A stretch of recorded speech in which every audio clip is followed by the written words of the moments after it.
오늘 말씀은 신약성경 마태복음 5장 1절과 2절 2절입니다. 제가 1절 읽고 2절 합독입니다. 예수께서 무리를 보시고 산에 올라가 앉으시니 제자들이 나온지라 2절 입을 열어 가르쳐 이르시되 아멘. 찬양 받으신 하나님 영광 돌립니다. 감사합니다. 오늘 이 산상수훈은 예수님의 최초의 설교, 그냥 설교도 아니라 대작이죠. 지금도 기독교의 황금률로 많은 분들에게 감동을 주고 또 회개를 이끄는 말씀, 이 산상수훈이야말로 예수님의 최초의 설교이면서도 지금도 이 말씀을 읽는 많은 분들에게 은혜의 또 생명의 생수와 같은 말씀이다라는 거죠. 저는 이 산상수훈의 말씀이 12월 20일까지 12월 20일 날이 무슨 날이냐면 우리가 3주 연속 기도회가 끝나는 날이에요. 그래서 오늘부터 이 산상수훈의 모든 주제를 제가 회복이라고 잡았습니다. 그리고 주일 설교와 그리고 21일 작정기도회 15번의 설교가 산상수훈의 설교로 회복이라는 주제 말씀으로 진행을 하려고 합니다. 예수님의 사역의 특징이 여러 가지가 있지만 특별히 예수님의 사역의 시작을 보면 예수님은 산에서 시작하셔서 하루의 일정을 산에서 마치시는, 이분이 무슨 등산을 즐겨하시고 그런 의미가 아니죠. 여러분, 오늘 이 성경도 이 산을 팔복산이라고 많이 생각을 해요. 8가지 하나님의 복을, 하늘의 복을 선포했다 해서 여기는 팔복교회도 지어진 것으로 알고 있고, 또 그래서 이 말씀을 증거한 산을 팔복산이다, 그렇게 더 우리는 지명이 익숙하지 않습니까? 아무튼 예수님께서는 늘 산에서 시작하셔서 산에서 하루 일과를 마치셨는데 산에서 뭘 하셨을까요? 뻔하죠. 여러분, 산에서 그분은 기도하셨고, 또 이 산에 대한 말씀은 이사야 2장 2절로부터 4절까지를, 그러니까 예수님은 예언을 성취하러 오신 분이기 때문에 말씀에도 없는 단독적인 생활이 아니라 다 그분은 이 땅 사역은 말씀을 이루고자 하는, 기록된 예언을 이루고자 하는 말씀이셨음을 알 수 있어요. 그래서 예수님은 이사야 2장 2절로부터 4절까지, 특별히 3절까지 보면 말일에 여호와의 전에 산이 모든 산꼭대기에 굳게 설 것이요 모든 작은 산 위에 뛰어나리니 만방이 그리로 모여들 것이라, 이렇게 예언되어 있어요. 큰 산이 중요하고 작은 산, 그 산이 어디냐 어떤 산이냐 그런 의미가 없습니다. 이 산이면 어떻고 저 산이면 어떻습니까? 중요한 것은 그곳에 계시는 예수님에 대한 초점이라는 거죠. 3절에 많은 백성이 가며 이르기를 오라 우리가 여호와의 산에 오르며 야곱의 하나님의 전에 이르자. 그가 그의 길을 우리에게 가르치실 것이라. 우리가 그 길로 행하리라 하리니 이는 율법이 시온에서 나올 것이다. 여러분, 시온산에서 율법이 선포됨을 말씀하고 있고 여호와의 말씀이 예루살렘에서부터 나올 것입니다. 하나님께서 산으로 사람들을 말세에 더 많이 부를 것인데 그 시온산은 율법이 선포되는 것이요 예루살렘 성전도 산에 지어졌지 않습니까? 그 예루살렘 성에서는 하나님의 말씀이 선포될 것이다, 이렇게 예언서는 기록하고 있는 거죠. 다시 말해서 산은 단순히 어떤 지명적인 요소가 아니라 산을 통해서 하나님은 임재하셨고 그 유명한 신의 산을 통해서 하나님의 율법이 주어졌고, 아무튼 예수님은 여러분 팔복산에서 시작하셔서 그분의 일정의 마지막 사역지는 겟세마네 동산 사역이죠. 그러니까 이토록 여러분 산에 올라가서 예수님은 말씀을 받고, 여러분 예수님은 거기서 하나님과 기도하시고, 그리고 그 받은 말씀과 기도의 힘을 가지고 바로 이 땅을 통치하고 다스리시는 모습을 제자들에게 보이시는 겁니다. 너희들도 앞으로 목회는 이렇게 해야 된다, 그것을 가르치시는 모습임을 우리는 알 수가 있는 거예요. 아무튼 산에서는 하나님의 율법, 하나님의 말씀을 받고 말씀이 선포되는 현장이 산임을 성경 예언서는 우리에게 보여주고 있는 거예요. 여러분, 구약 시대에 시내산에서 더불어 무슨 이런저런 하나님의 임재를 상징하는 산에서 하나님이 나타나셨을 때 그 하나님의 나타나심을 모든 사람들이 마음껏 자유하며 누릴 수 있을까? 볼 수 있을까? 만질 수 있을까? 터치가 될까? 어렵죠. 여러분, 구약 시대의 하나님의 임재는 특별하게 선택받은 사람들만, 완벽하게 씻음을 받은 성결자들에게만 하나님은 임재하셨고, 그들이 하나님의 말씀을 받고 여호와의 영이 임하면 받은 말씀을 백성들에게 전수하든지 가르치든지, 그러니까 구약 시대에는 직접 하나님께 나갈 수가 없었음을 우리는 알 수가 있습니다. 그래서 여러분, 시내산에서 하나님께서 모세를 몇 차례 불러오셨을 때 변화는 있지만 아무튼 핵심을 보면 하나님께서 모세를 불러 올리셨을 때 19장 12절은 이렇게 기록합니다. 너는 백성을 위하여 주위에 경계를 정하라. 경계석, 접근 금지, 성소로 따지면 휘장이죠. 접근 금지를 정하고 이르기를 너희는 산과 산에 오르거나, 하나님의 임재했을 때 말합니다. 그 경계를 절대 침범하지 말라. 산을 침범하는 자는 반드시 원문에 즉사하리라, 죽음을 당하리라, 이렇게 기록하고 있어요. 하나님의 임재가 있을 때 여러분, 이게 왜 그러냐면 경계가 주어진 것은 룰이 바뀐 거예요. 에덴 동산에 인간이 의로운 모습으로 지음을 받았을 때는 하나님과 경계가 없었어요. 하나님과 에덴 사이, 하나님과 에덴에서의 아담은, 인간은 여러분 경계도 없었고 룰도 없었어요. 자유했습니다. 근데 인간이 죄를 지으면서 여러분 광야로 쫓겨나가면서 새로운 경계가 생겼고 새로운 룰이 발생하기 시작한 거예요. 그래서 하나님은 의고 하나님은 죄를 심판하시는 공의자이시기 때문에 죄를 지은 인간은 감히 하나님 앞에 얼굴을 둘 수가 없는 겁니다. 왜냐하면 하나님은 죄인을 다스리셔야 되기 때문이죠. 그래서 광야 속에서 인간들에게는 하나님의 새로운 경계, 접근하지 마, 그리고 룰, 오면 죽어 라는 새로운 룰을 정하셨는데, 그것이 성소에서는 어떻게 표현됩니까? 성소와 지성소 사이, 지성소는 산입니다. 하나님의 임재, 거룩한 곳. 여러분, 성소 바깥에서 백성들은 예배를 드릴 때 혹시라도 호기심 때문에 고개 내밀면 큰일 나는 거죠. 지성소와 성소 사이에는 휘장이 있어서 경계입니다. 룰입니다. 접근하면 죽는다, 이런 룰이 생겼어요. 그렇기 때문에 여러분 보세요. 구약 시대의 예배자들은 감이죠. 하나님 앞에 얼굴을 둘 수가 없는 거예요. 심지어는 천사만 봐도 큰일 났다라고 그들의 마음속에는 떨림이, 두려움이 있지 않습니까? 그러니까 그들의 마음 자세는 죄인이면서도 불구하고 그래도 적어도 하나님을 향해서는 경직된 마음보다는, 예배자들이니까 하나님을 두려워하며 하나님을 공경하며 하나님 앞에 그래도 머리를 박을 수 있는 이런 여러분 순복의 모습은 있었다는 거죠. 이들이 감히 하나님 앞에 나간다, 상상이 안 되는 겁니다. 그건 말이 안 되기 때문에 아예 생각조차도 안 하고, 우리는 오지마 그러면 아이고 그 말은 들어야, 딴 말은 안 들어먹어도 하나님이 너 오면 죽어, 이 말에 대해서는 순종하는 모습을 보이지 않습니까? 이것이 배경이 하나가 있어요. 자, 이 배경을 가지고 오늘 성경을 읽어보자는 얘기예요. 여러분, 본문 1절에 보면 예수께서 무리를 보시고 산에 올라사, 이 산은 그냥 산이 아닙니다. 예수님이 지성소의 근본이요, 예수님은 우리가 알다시피 하나님이란 말이에요. 여러분, 예수님께서 하나님으로서 여러분 산에 앉으셨다는 것은, 예수님이 앉아 계시는 그곳은 지성소란 말이에요.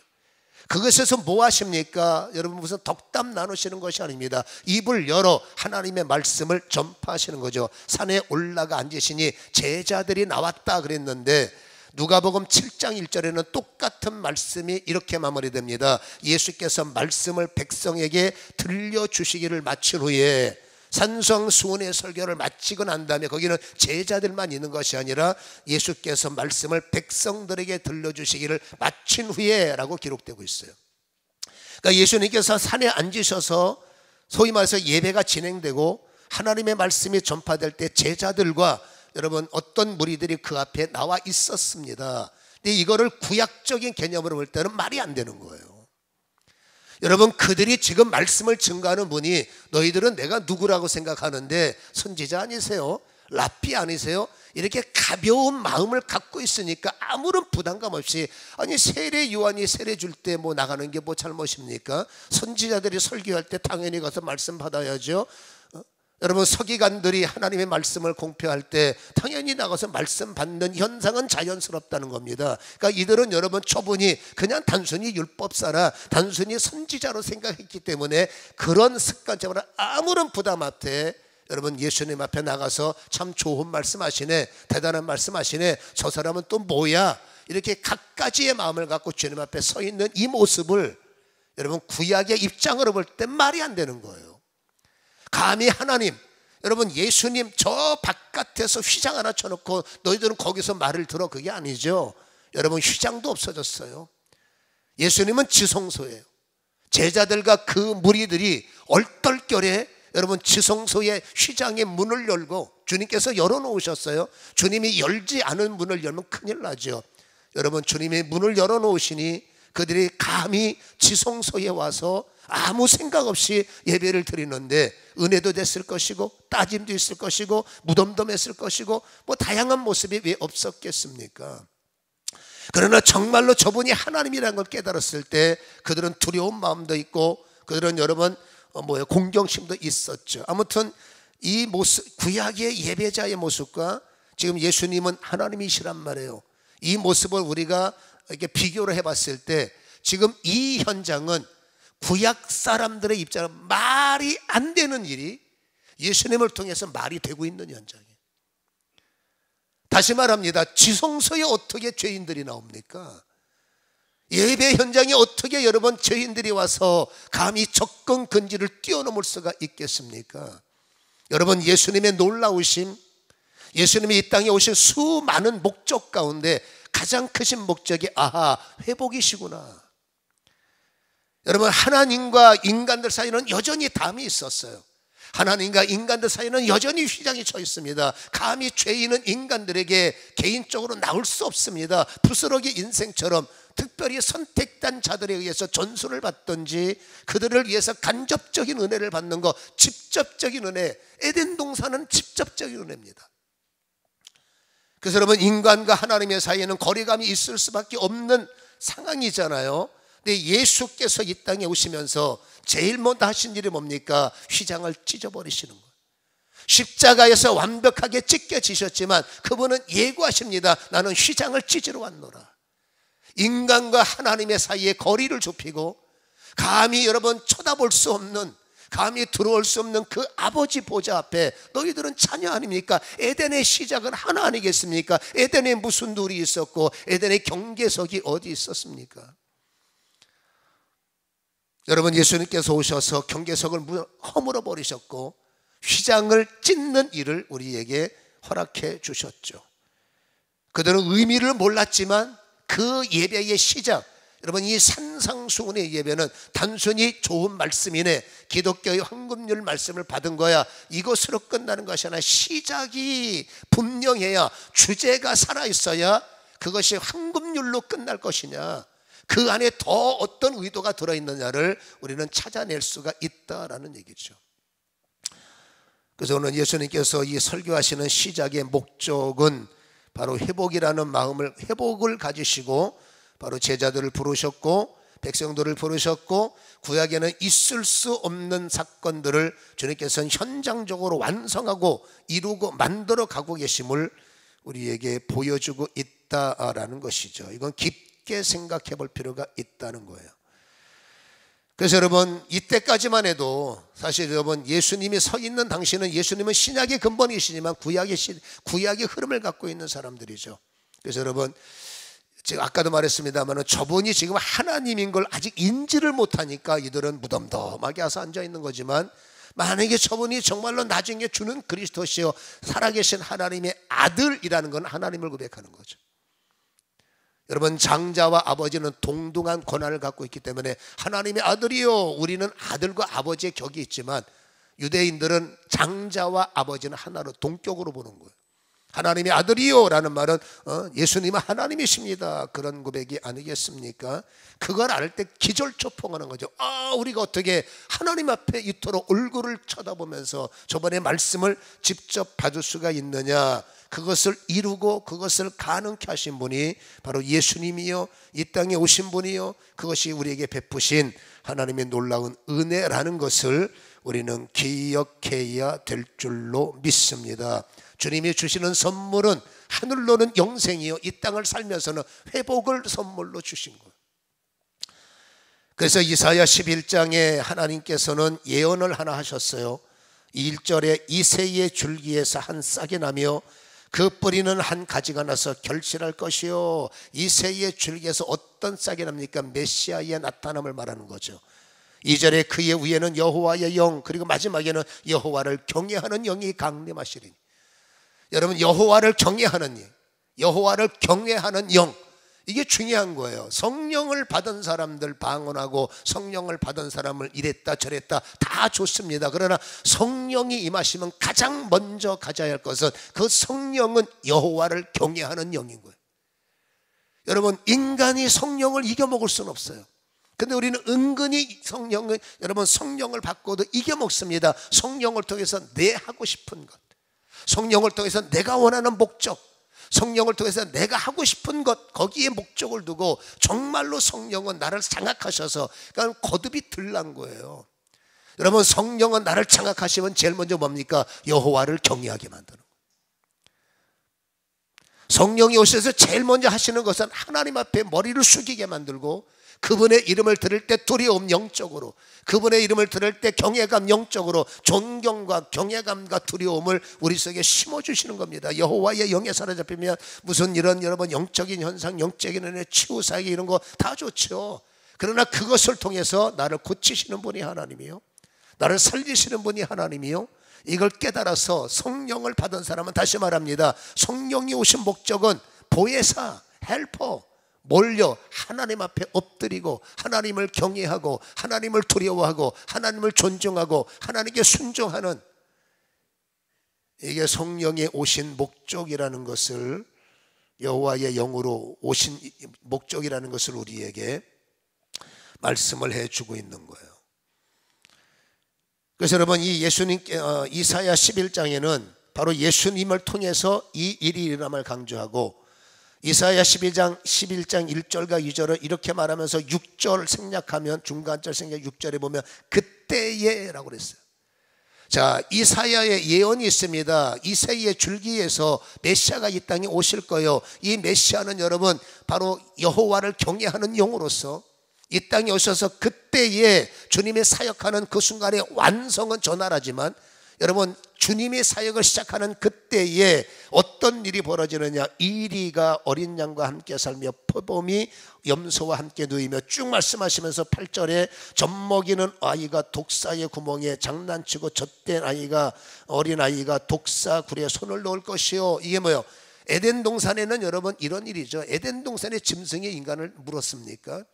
그러니까 다시 말해서 에덴을 회복하는 것을 우리에게 말씀해 주시면서 9절에 중요한 정보 하나를 던져줍니다. 그때에 이새의 줄기에서 이 땅에 메시아가 오시는 그때 9절에 내 거룩한 산 모든 곳에서 해됨도 없고 상함도 없을 것이니 이는 물이 바다를 덮음같이 여호와를 아는 지식이 세상에 충만할 것임이니라 라고 되어 있어요.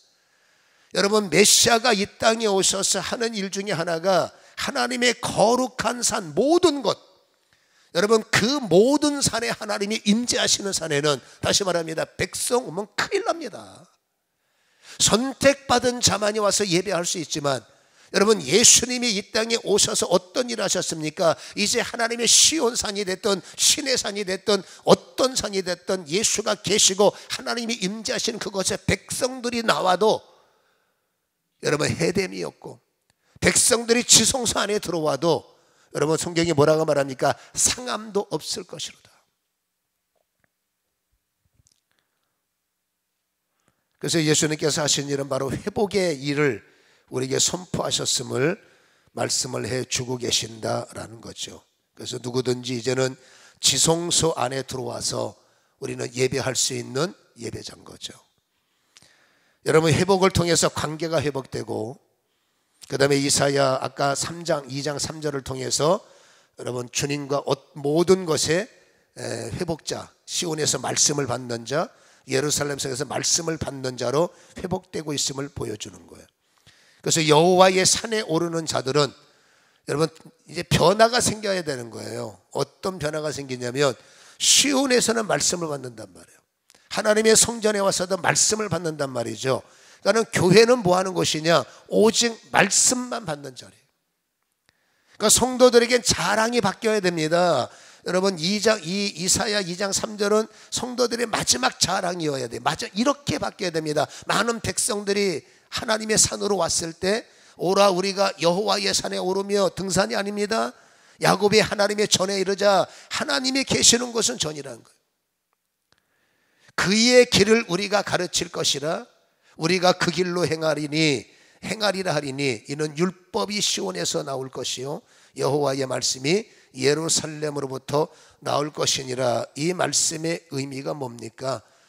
여러분, 성도들은 자랑이 바뀌어야 된다는 거예요.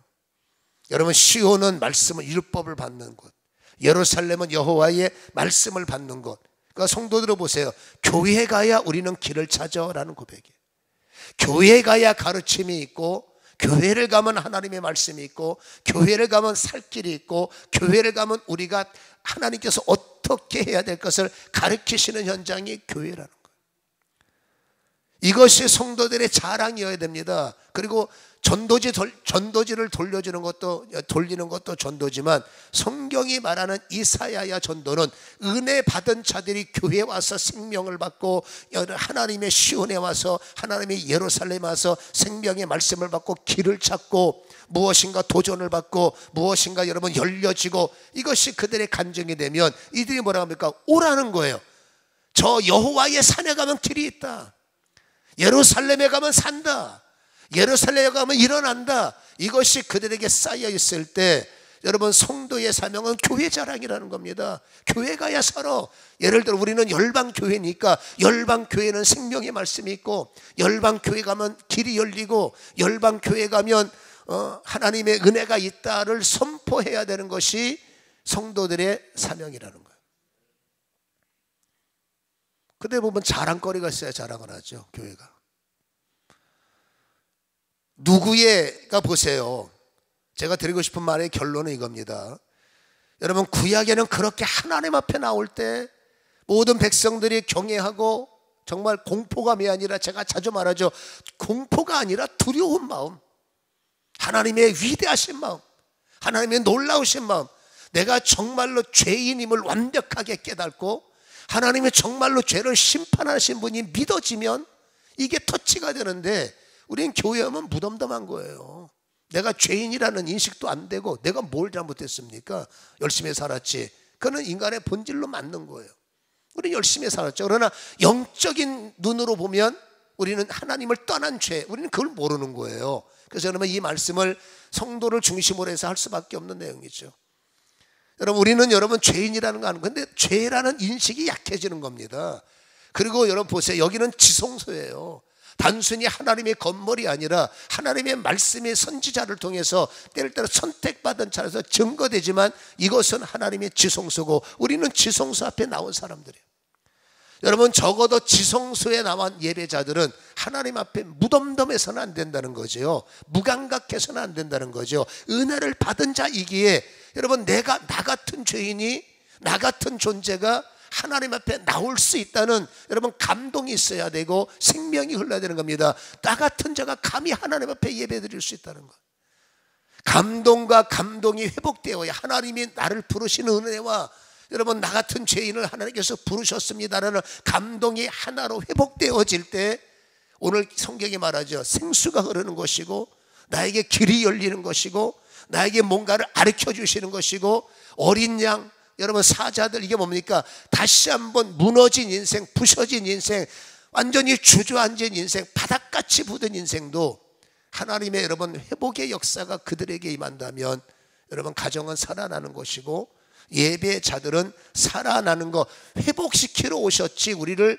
뭐랄까요, 우리를 어렵게 하시려고 이 땅에 오신 것이 예수님은 아니라는 것을 우리는 기억해야 될 줄로 믿습니다. 우리는 성전에서 은혜를 받으면 은혜가 와야 주님을 만나야, 여러분 성전만 하나님의 전은 아니잖아요. 시온산만 하나님이 계시는 곳은 아니잖아요. 창세기 28장의 16절 17절에 보면 야곱이 아버지의 말씀을 따라 형의 분노를 피해서 밧단 아람으로 도망칠 때 하룻밤을 잠잤던 그 노숙하는 비박하는 그 자리에 돌을 베개를 자고 자는데 하나님께서 하늘문을 여셔서 사닥다리 은혜를 보이셨고 말씀을 주셨죠. 너 어디 가든지 내가 함께 할게. 지금은 네가 도망자의 인생으로 도망치지만 너는 승리자로 돌아올까 걱정하지 마. 내가 함께 할게. 그 꿈이 하나님의 말씀임을 깨달았던 야곱은 이렇게 고백합니다. 야곱이 잠이 깨어 이르되 여호와께서 과연 여기 계시거늘 내가 알지 못하였도다.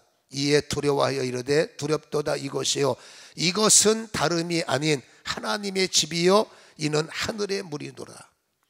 여러분, 시온에서 하나님을 만난 자들, 예루살렘에서 아버지의 말씀을 받은 자들이, 여러분 광야를 경외하던 어느 곳에 서 있든 우리가 은혜 받은 자가 가 있는 그곳에는 하나님의 제2의 성전이 되게 하셔서 우리가 괴로울 때 성령 하나님은 사닥다리를 열어주시고 내가 갈 바를 알지 못할 때 하나님은 그곳에서 다시 한번 언약을 허락하시고 내가 너를 도울 거며 내가 너를 지킬 것이다 하는 말씀을 그곳에서 던져주기 때문에 성전의 은혜가 왜 중요하냐. 여기서 은혜를, 성전에서 하나님의 생명 말씀을 받아야 그 말씀을 받은 자들이 서 있는 곳이 하나님의 전이 되고 그 말씀 받은 자들이 어느 곳에 가든지 하나님의 도우심이 동행된다는 것을 우리는 깨달아야 될 줄로 믿습니다. 죄인들은 은혜를 받을 수 없고 약한 자들은 은혜를 받을 수 없지만, 그러나 중요한 것은 예수님 덕분에 이제 여러분 그럼에도 불구하고 담을 허무셨고 그럼에도 불구하고 회복을 선포하셔서 이제는 과거는 부족해도 지금 하나님의 목마름을 가진 자들은 조건 없이 품어주시고 조건 없이 싸매시는 것이 바로 예수의 회복 사역임을 우리는 기억해야 될 것입니다.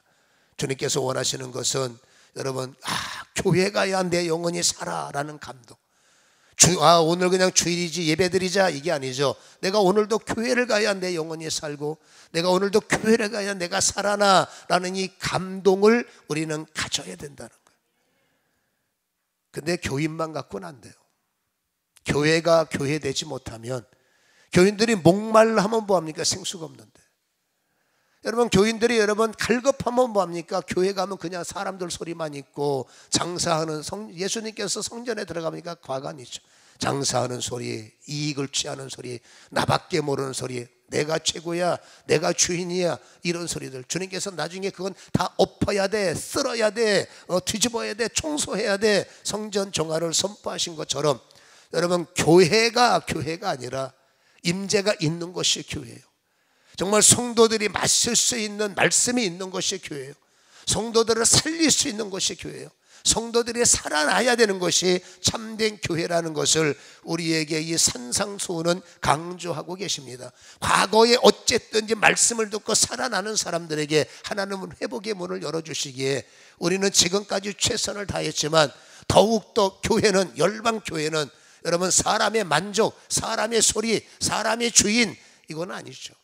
여러분 교회의 주인은 오직 예수고, 여러분 이 교회는 사람 자랑하는 곳이 아니라 여러분 살리는 말씀이 있어야 되고 이곳에 참된 주님의 살리는 길과 하나님의 영광이 있어야 되기 때문에 이 말씀을 제대로 깨달으면 목사는 잠잘 시간이 없어야 되는 것 같고 여러분 개인 시간이 또 없어야 되는 것 같고 어떡합니까?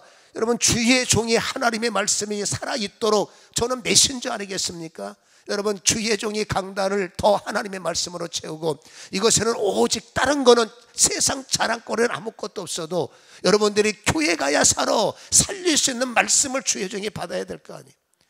교회 가야 길이 있어. 여러분, 성도들이 애타게 찾는 그 길에 대한 정보를 주의 종이 하나님께 받아서 여기서 강단에서 무슨 정치 얘기를 하고 무슨 세상 자랑할, 목사가 자랑할 게 뭐 있으며 세상 이야기할 게 뭐가 있겠어요. 우리는 말씀에 딱딱할 수밖에 없어요. 믿음이 없는 분들 와 있으면 고문입니다. 제 말이 믿지 않는 분들은 죽을 맛인 거죠. 왜? 귀에 들어옵니까? 뭔 말인지 알아먹지 못하는데. 그러나 믿음의 사람들은 살리는 말은 하나님의 말씀이기 때문에 스스로 알아서 각계 전투하시오. 아니죠. 그럼 교회가 존재하는 이유가 뭐예요? 더욱더 여러분, 주의 종은 딱 하나인 것 같아요. 여러분, 살리는 말씀을 받아야 되고 그 말씀이 살아날 수 있도록 무릎 꿇어야 되고, 그것이 다시 한번 교회다운, 저를 말하는 게 아닙니다. 교회다운 교회의 목사는 그게 참된 목사고, 여러분, 교회 아무리 주의 종이 생명의 말씀을 받아도 여러분 와서 무덤덤하게 앉아있으면 그게 찔립니까? 와서 아무 생각 없이 앉아있으면 밤새도록 진액을 짜서 말씀을 던진다 할지라도 그것은 여러분 터치, 스파크가 일어날, 스피릿이 일어날 수가 없는 거죠.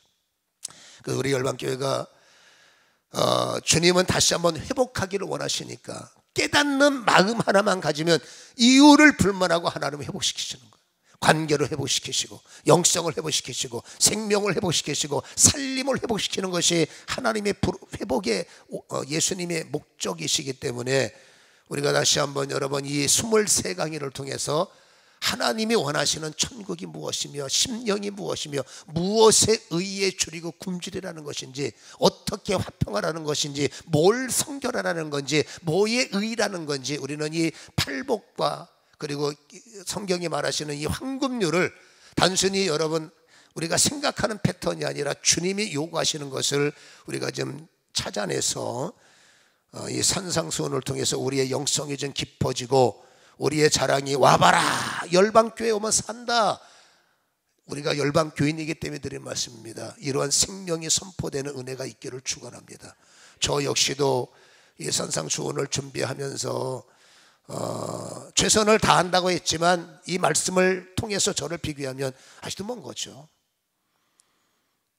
주님이 원하시는 대로 성도님들이 영이 자라야 되고, 주님이 원하시는 대로 여러분들이 생수를 마셔서 모든 성도들이 교회 가야 살아, 이것이 자라올 때까지 목사의 책임은 큰 거 아니겠습니까? 그래서 저도 깨달은 바가 많기 때문에 다시 한번 주님 앞에 회복을 원하고, 하나님의 생수가 쏟아지는 제단, 하나님의 생명이 넘치는 교회가 되기를 우리는 그렇게 한 마음으로 가지고 여러분 기도해 주시고 주님의 나라만 확장되는 마음을 품어주시기를 다시 한번 주님의 이름으로 간절히 소원합니다. 기도하겠습니다.